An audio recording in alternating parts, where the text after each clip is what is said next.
अस्सलाम वालेकुम फ्रेंड्स, उम्मीद है कि आप सब खैरियत से होंगे। तो फ्रेंड्स, आज मैं आप लोगों को बताने वाली हूँ मखानों के बारे में इंफॉर्मेशन, जो कि आप लोगों के लिए बहुत ज़्यादा फ़ायदेमंद है।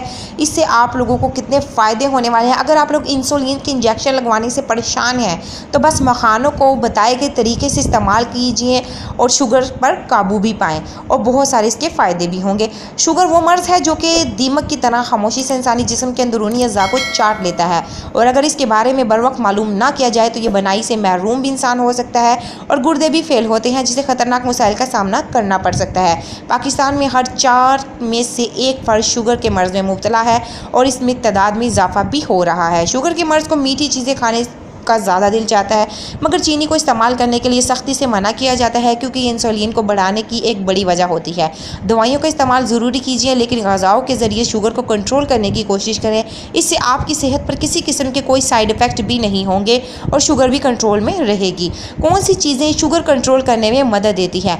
मखानों में विटामिन, कैल्शियम, फास्फोरस बड़ी मिकदार में पाया जाता है, जिसकी वजह से ये शुगर को कंट्रोल करने में मदद देता है।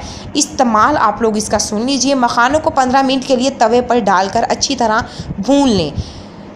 जो ही इनका रंग ब्राउन होने लगे, चूल्हा कम कर दें और थोड़ी देर तक उनको किसी प्लेट में रख कर ठंडा होने दें और फिर किसी बोतल में रख लें।